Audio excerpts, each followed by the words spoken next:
નમસ્કાર મિત્રો, book my friend એટલે કે પુસ્તક મારા મિત્ર ચેનલ પર તમારું હાર્દિક સ્વાગત છે।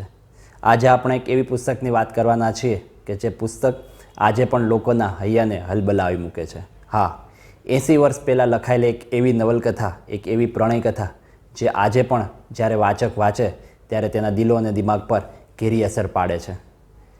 આજથી 80 વર્ષ એટલે કે 1941માં પ્રથમ આવૃત્તિ આ પુસ્તકની એટલે કે આ નવલકથાની બહાર પડી હતી। આ નવલકથાનું નામ છે મળેલા જીવ અને જેના લેખક છે પન્નાલાલ પટેલ। પોતાની આગવી અને તળપદી ભાષામાં લખાયેલી આ નવલકથા જ્યારે જ્યારે પણ આપણે વાંચીએ ત્યારે આપણે એક પ્રેમ કથાના, એક પ્રણય કથાના ભાગ બન્યા હોય અને જ્યાં ત્યાંની માટી સાથે જોડાયા હોય એવો આપણને અનુભવ થાય છે। અને આ દેખીતી વસ્તુ છે કે આ નવલકથા આજથી 80 વર્ષ પહેલાં લખાયેલી છે, એટલે કે આ નવલકથાની જે વિષય વસ્તુ છે, આ નવલકથામાં જે વાત કરવામાં આવી છે એ વાત આજના સમય પ્રમાણે આપણને ક્યારેક જૂનવાણી લાગી શકે કે આ તો ઓલ્ડ ફેશન છે, અત્યારે તો આવું થોડું હોય। અને પણ આપણે એ જાણવું જરૂરી છે કે જ્યારે આ નવલકથા લખાય ત્યારે એ સમયે વાચકના વિચારોને ધ્યાનમાં લઈને, લેખકના વિચાર વસ્તુ અને સામાજિક દૃષ્ટિકોણને લઈને આ નવલકથા લખાણી હોય। કેમ કે આજે પણ જે નવલકથા આપણે લખીએ અથવા તો આપણે જે કંઈ પણ વાંચતા હોય તો એ આજુબાજુના આપણા સમાજનું જ પ્રતિબિંબ હોય, બરાબર। તો એ વખતે પણ 80 વર્ષ પહેલાં જ્યારે નવલકથા લખાઈ હશે તો ત્યારે પણ એ પ્રકારનું જે સમાજનું પ્રતિબિંબ હશે, એ સમાજના જે રીત રિવાજો હોય, સમાજમાં જે ચાલતું હોય, આજુબાજુ જે ચાલતું હોય એ પ્રકારની વિષય વસ્તુને ધ્યાનમાં લઈને આ નવલકથા લખાય હોય, એમાં કોઈ વસ્તુ ખોટી નથી।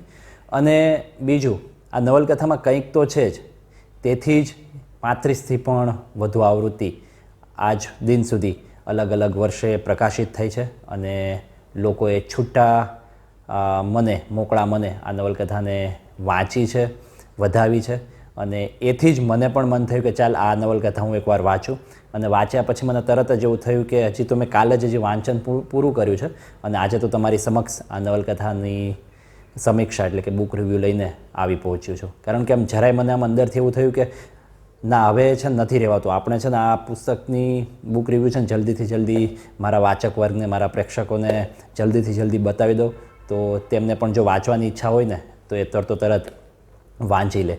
બીજું, આ નવલકથા જો તમારે વાંચવી હોય અને જો મારી આજુબાજુ એટલે અમદાવાદમાં હોય અને તમે આજુબાજુમાં હોય તો તમે મને કોન્ટેક કરી શકો છો।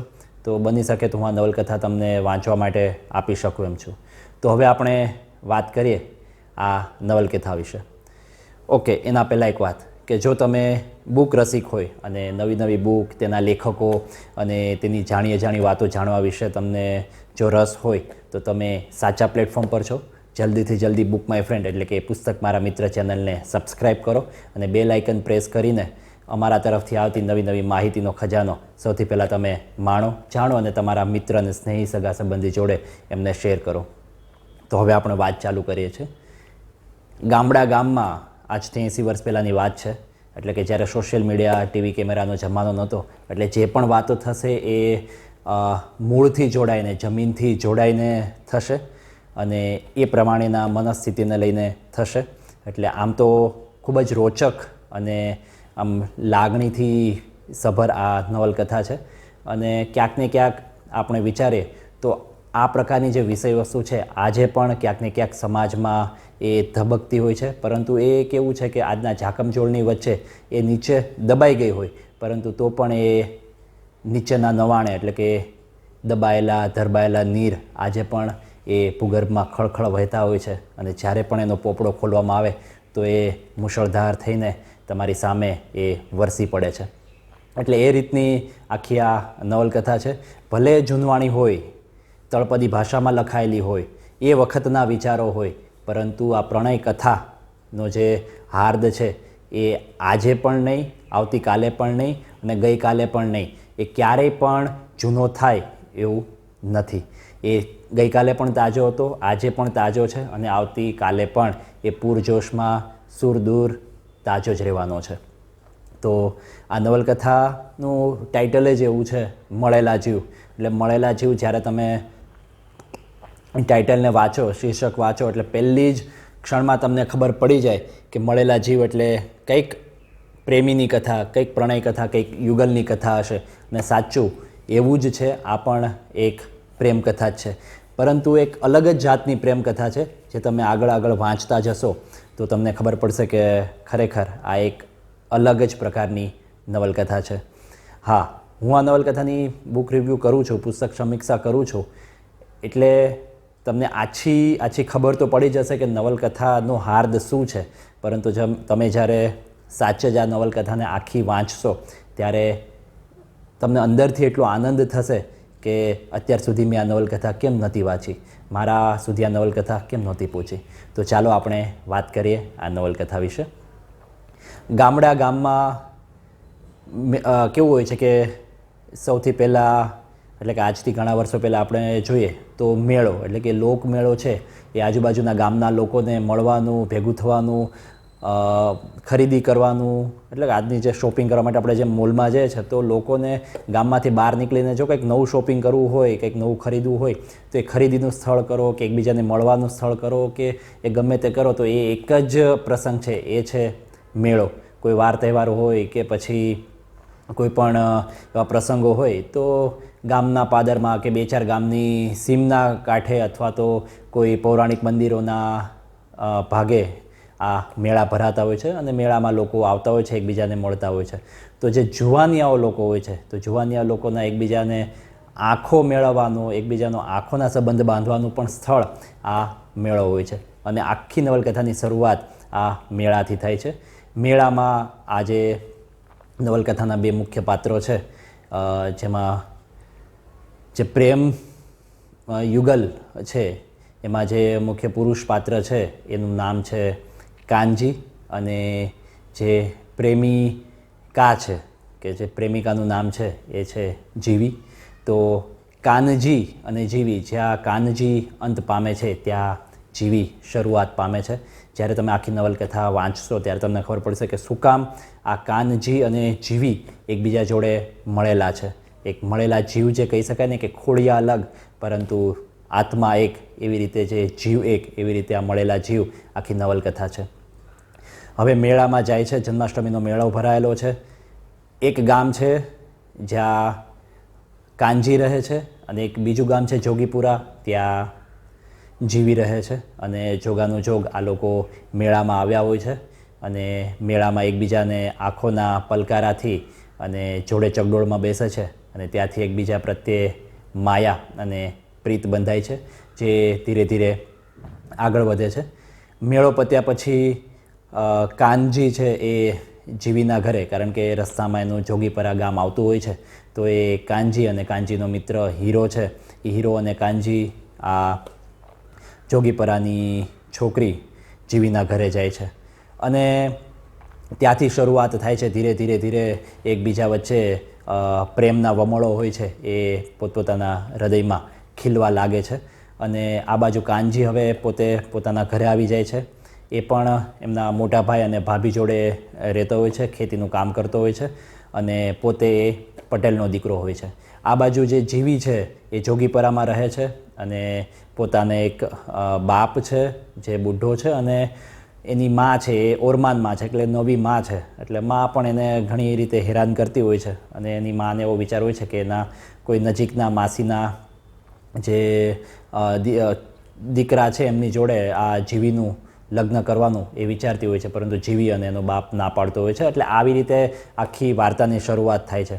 પછી એકવાર જોગાનું જોગ એવું બને છે કે હીરાને અને કાનજીને કોઈ કામથી જોગી પર આવવાનું થાય છે, પરંતુ હીરો ત્યારે નથી આવતો ને એકલો કાનજી એ જોગીપરાની વાટે નીકળે છે. એટલે બાનું કંઈક બીજું હોય છે, પરંતુ એ જીવીને મળવા માટે આવે છે અને જીવીને મળે છે, વાતો કરે છે. અને એમ કરતાં કરતાં હવે જો ગામડું ગામ છે અને ઘણો જૂનવાણી સમય છે, એટલે ત્યારે તો મળવા માટેના આવા જ સમયો હોય અને એકબીજાને બીજી રીતે તો મળવાનું કે વાત કરવાનું કે કંઈ હોતું નથી. આવી રીતે ક્યારેક મળે અથવા તો કોઈ ગામમાં આવતું જતું એને કહેણ મોકલાવ્યું હોય તો વાત થઈ શકે, પરંતુ જ્યારે પ્રેમમાં પડેલા હોય ત્યારે તો એ રીતે પણ છુપી રીતે પણ વાત કરી શકાતી નથી. બીજું આમાં કેવું હોય છે કે જે જીવી છે એ જીવી પોતે ગાંજિયાની એટલે કે વાળંદની છોકરી છે. એટલે હવે તમે જો કે અહીંયાથી વાર્તા આખો વળાંક લે છે કે જ્યારે પ્રેમ થતો હોય છે, આંખો મળતી હોય છે, ત્યારે તો એવી કોઈ નાત જાતના સંબંધોની પૂછતાછ થતી નથી. એ તો આંખો મળી જાય છે અને પ્રેમ થઈ જાય છે. પરંતુ આજથી 80 વર્ષ પહેલાં તમે જોઈ શકો છો કે સામાજિક દ્રષ્ટિએ બે અલગ અલગ નાત જાતના લોકોને લગ્ન કરવા અને એ પણ પ્રેમ લગ્ન કરવા એ કેટલી કસોટી લેવા જેવી, અને કહી શકાય ને કે એવું તો શક્ય બની જ ના શકે. અને કોઈ એવી રીતે લગ્ન કરવા પણ ના દે, અને જો આવી રીતે લગ્ન કરે તો ગામમાંથી પણ કાઢી મૂકવામાં આવે, અને ઘણીવાર તો મોતને ઘાટ ઉતારવામાં આવતા હોય છે. એટલે એ પ્રકારનો સમય હતો ત્યારે આ લોકોની એકબીજા જોડે નજરો મળે છે, ખબર પડે છે કે આ તો વાળંદની છોકરી છે અને પોતે પટેલ છે. પરંતુ હવે પ્રેમ થઈ ગયો છે, આંખોમાં આંખ મળી ગઈ છે, મનમાં વિચારો બધા વમળોએ ઉચકાવાના ચાલુ થઈ ગયા છે. અને હવે હીરો જે છે, હીરો એ કાનજીને સમજાવે છે કે જો ભાઈ, આપણે પટેલના દીકરા, એટલે કે પોતે કાનજીને એમ કહે છે કે કાનજી તું પટેલ છે અને પટેલના દીકરા, અને આપણે નાત જાત જોયા વગર જો આવું કરીએ તો એક તો આપણે ગામ, નાનું એવડું ગામ, અને ગામમાં રહેવું ભારે પડી જશે. અને સામે જીવી માટે પણ એને એવો વિચાર આવે છે કે જીવીના જો હું કંઈક નહીં કરું તો જીવીને એની માં એને જે છોકરો નથી ગમતો એમની જોડે પરણાવી દેશે, ને એમ પણ એનું જીવતર બગડવાનું જ છે.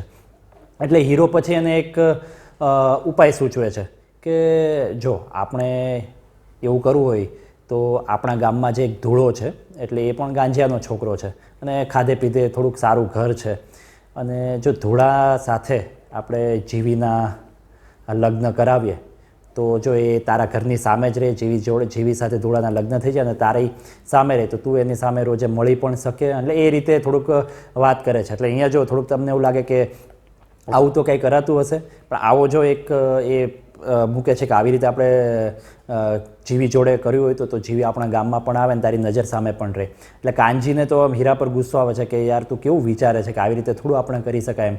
પણ પરંતુ પછી એ પણ વિચારે છે કે એમ પણ એનું જીવતર બગડવાનું જ છે, પણ આપણી સામે રહે તો મારી નજર સામે તો ખરી. એમ કરીને એ વાત માને છે અને એકવાર જીવીને મળવા જાય છે. એટલે જીવીને જ્યારે મળે છે ત્યારે જીવીને કહે છે કે હું તારા માટે માગું લઈને આવ્યો છું. જીવી એવું કહે છે કે કોઈ પોતાના માટે જ પોતે માગું લઈને થોડું આવે, પરંતુ પછી એ જીવીને કહે છે કે હું મારું માગું નહીં, પરંતુ હું મારા મિત્ર માટે તારું માગું લઈને આવ્યો છું.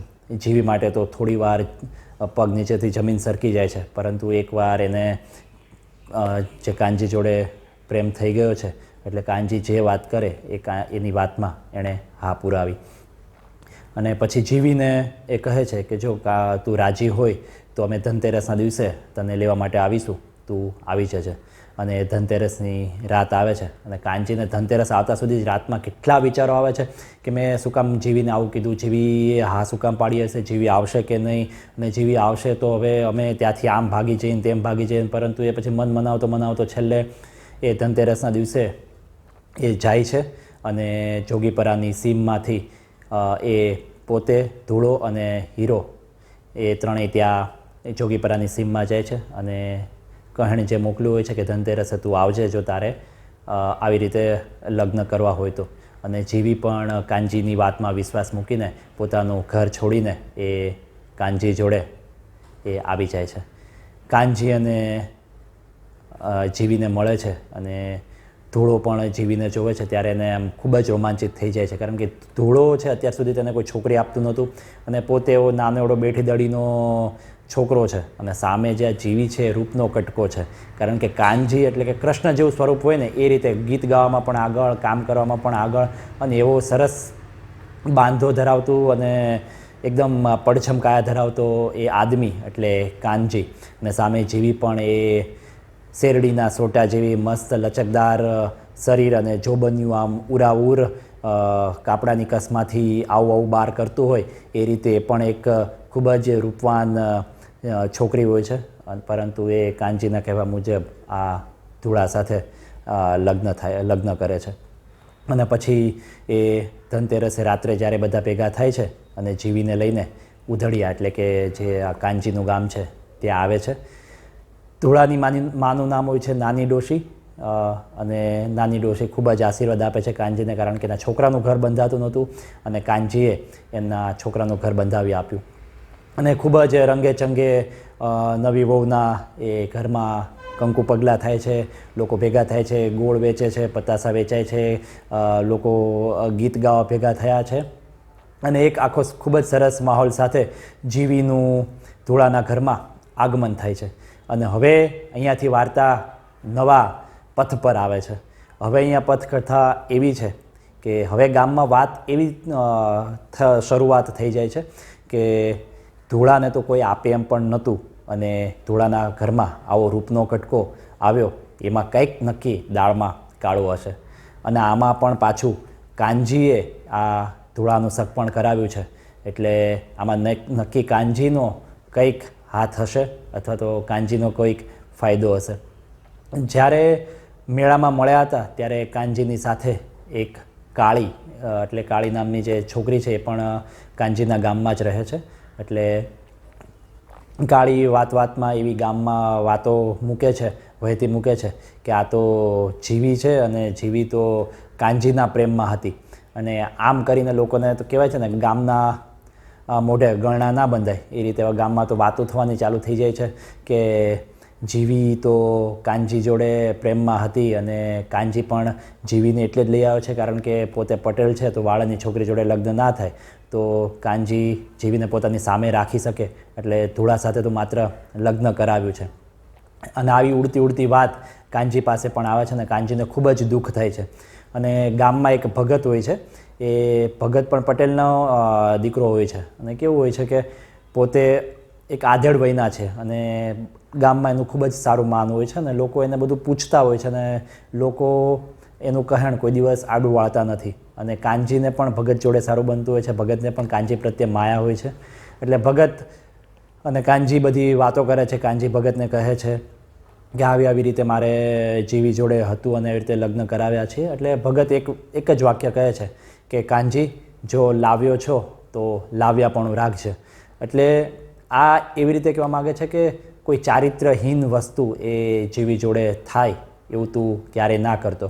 અને કાનજી પણ મનથી એવું વિચારે છે કે ભલે મેં ધૂળા વેરે એના લગ્ન કરાવ્યા છે અને હું જીવીને ગમે ત્યારે મળી શકું છું, ગમે તે કરી શકું છું, પરંતુ હું ક્યારેય એવું કરવાનો નથી. મારે તો માત્ર જીવી મારી સામે રહે અને જીવીનું ભલું થાય, રૂડું થાય એ થાય તો બસ છે. પરંતુ ગામમાં તો ધીરે ધીરે અલગ વાતો થતી હોય છે. ગામમાં ક્યારેક જીવી કાનજીને મળે તો એકબીજા વાતો કરતા હોય છે, ક્યારેક ખેતરમાં મળ્યા હોય છે, ક્યારેક પાણી ભરવા ગયા હોય તો કૂવાને કાંઠે મળ્યા હોય છે. તો આવી બધી વાતો થતી હોય છે અને એકબીજાને ખાલી માત્ર મળતા હોય છે અને દુઃખના હાલચાલ પૂછતા હોય છે. પરંતુ લોકોને તો કહેવાય છે ને કે કંઈક વાતો કરતા હોય તો એમને લાગતું હશે કે નક્કી દાળમાં કંઈક કાળું હશે. તો ધૂળાને પણ એનો એક મિત્ર હોય છે, એ ધૂળાને ચડામણી કરે છે અને ધૂળાને કહે છે કે જીવી તો કાનજીને મળે છે, જીવી તો કાનજી પાસે આજે ખેતરમાં ગઈ હતી. અને એમ કરીને ધીરે ધીરે ધૂળા અને જીવી વચ્ચે ખટરાક ચાલુ થાય છે. ધૂળો પહેલાં તો ગાળો દેતો અને બબડાવતો, પણ હવે ધીરે ધીરે હાથ ઉપાડવાનું ચાલુ કરે છે અને જીવીને મારવાનું ચાલુ કરે છે.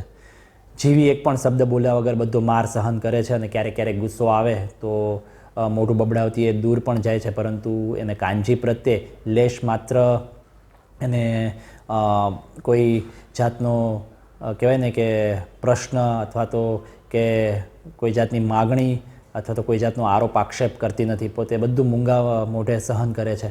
અને આ બાજુ કાનજી પણ એ જીવીની પરિસ્થિતિ જોવે છે અને એ પણ દુઃખી થાય છે. અને આમ કરતાં વાર્તા આગળ વધે છે. જ્યારે વાર્તા આગળ વધે છે તો ખેતરોમાં કામ કરવાની રીતો, કેવી રીતે લોકો શું ખાતા હોય છે, શું પોતાના પ્રસંગો હોય છે, શું રિવાજો હોય છે, ગામમાં ગરબા રમવાની, ગરબા ગાવાની, અલગ દોહરા ગાવાની, એ બધા દોહરા ગાયેલા છે, લખાયેલા છે, બધું જ આ નવલકથામાં તમને વાંચવા મળશે.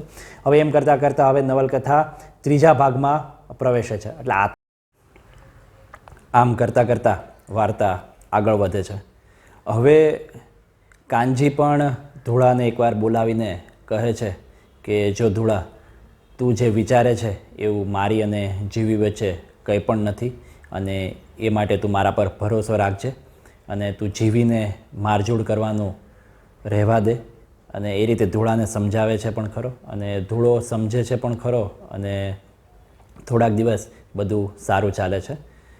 પરંતુ પાછો જે ધૂળાનો મિત્ર હોય છે એ જીવી વિશે અને કાનજી વિશેની વાતો ધૂળાના મનમાં ફસાવે છે અને ફરીથી ધૂળો એ જીવીની મારઝૂડ કરે છે અને કંઈક ના કંઈક બાનાસર એ જીવીને સકંજામાં લેવાનું નક્કી કરે છે અને ગમે ત્યારે ગમે તે રીતે એ જીવીને મારતો હોય છે.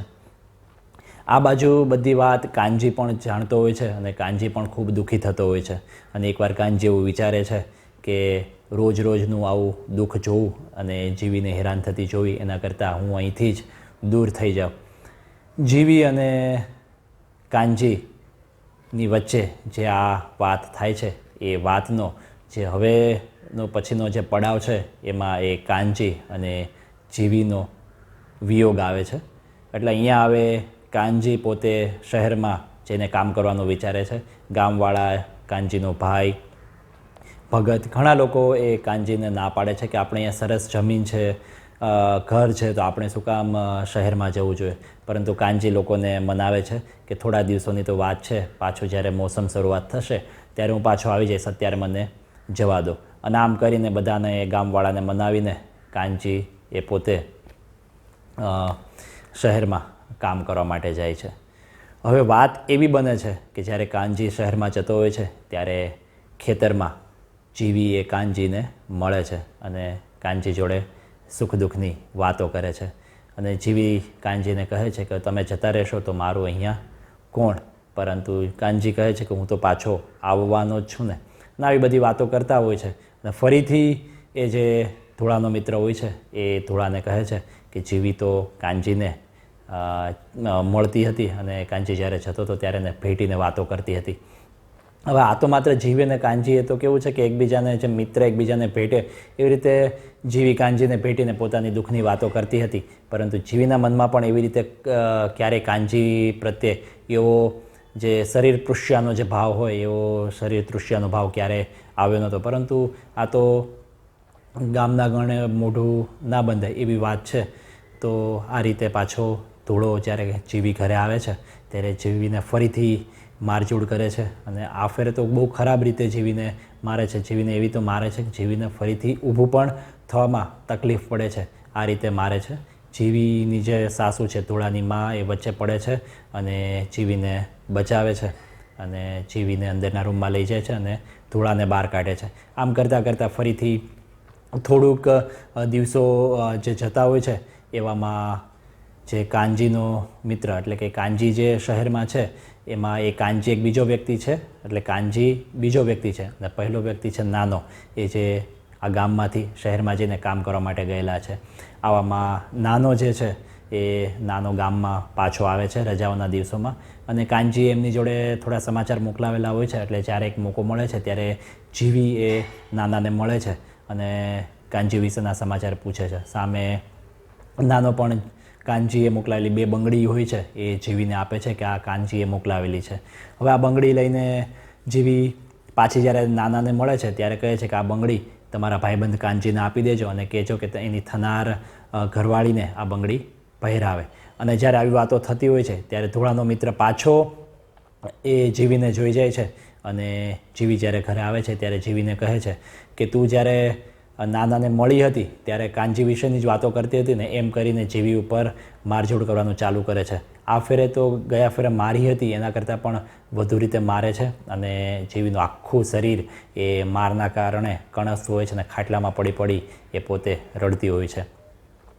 હવે જીવીને એવું થાય છે કે હવે મારે જીવીને શું કરવું, એના કરતાં તો હું મરી જાઉં તો સારું. અને એમ ગામમાંથી ઝેર લઈ આવે છે અને રોટલા ઘડવાનું ચાલુ કરે છે કે આ તો રોટલામાં ઝેર નાખીને હું ખાઈ જાઉં તો શાંતિ થાય, કે હું છૂટું અને કાનજી પણ છૂટે.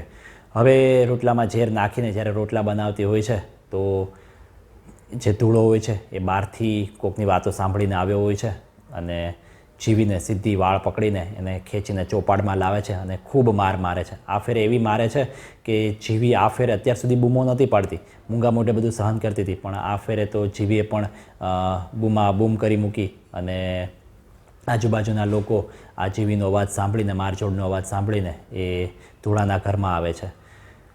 ધૂળાને અને જીવીને છૂટા પાડે છે અને જીવીને લઈને જે ભગત છે અને હીરાની પત્ની કંકુ ભાભી છે એ લઈને ભગતના ઘરે લાવે છે અને જીવીને પાણી પીવડાવે છે અને ત્યાં સૂરાવે છે. આ બાજુ જે કંકુ ભાભી છે એ ધૂળાને કહે છે કે આવું તમારે કરવું ના જોઈએ, તમે વારે વારે આને મારો છો, એ કંઈ સારી નથી વાત. હવે તમે છે ને જમી લો અને તમે સીધા ખેતર ભેગા થાઓ, અહીંયા તમારે ઘરમાં રહેવાની જરૂર નથી. એટલે કે હવે જમવાનું ક્યાં છે? તો એ રસોડામાં જઈને જોવે છે તો જીવીએ જે રોટલો બનાવેલો હોય છે એ રોટલો એક લે છે અને કહે છે હું મારા ઘરેથી દાળ લઈ આવું છું, આ દાળ અને રોટલો ખાઈને તમે સીધા ખેતરે જાઓ. જેમ તેમ કરીને ધૂળો પરાણે ગુસ્સામાં ને ગુસ્સામાં રોટલો અને દાળ ખાઈને એ જાય છે. જ્યારે રોટલો ખાતો હોય છે ત્યારે કંકુ ભાભીને કહે છે પણ ખરું કે આમાં કોઈ બિલાડું મૂતરી ગયું હોય ને એવી વાસ આવે છે, પરંતુ એમને ખબર હતી કે અત્યારે ગુસ્સામાં છે એટલે એવી બધી મનસ્થિતિને કારણે આવું બોલતો હશે, એટલે એમ કરીને ધૂળો ખાઈને એ તો ખેતરે જતો રહે છે. અને આ બાજુ ધીરે ધીરે જીવી છે, જીવીને પણ ભાન આવતું હોય છે એવું લાગે છે. એટલે ભગત ને કંકુ ભાભી વાત કરતા હોય છે કે ધૂળાને રોટલો અને દાળ ખવડાવીને એને ખેતરે મોકલી દીધો છે અને હવે જીવી પણ ધીરે ધીરે ભાનમાં આવે છે, તો હવે એને પણ એના ઘરે મૂકી આવે. અને આ વાત જ્યારે કંકુ ભાભીની અને ભગતની સાંભળે છે ત્યારે જીવીના પગ નીચેથી જમીન ખસકી જાય છે અને જોરથી આખો ડોળા ફાડીને રાડો પાડે છે અને રોતી રોતી સીધી એ પોતાના ઘરમાં જાય છે. અને પોતાના ઘરમાં જઈને જોવે છે કે રોટલો તો નથી અને એ પછી પાછી ભગત પાસે આવે છે અને ભગતને બધી વાત કરે છે. અહીંયાથી સીધા ભગત ખેતરમાં જાય છે અને ધૂળાને જોવે છે તો ધૂળાના મોઢામાંથી ફીણ નીકળતા હોય છે અને પછી જે થવાનું હતું એ થઈ ગયું અને ધૂળો મૃત્યુ પામે છે.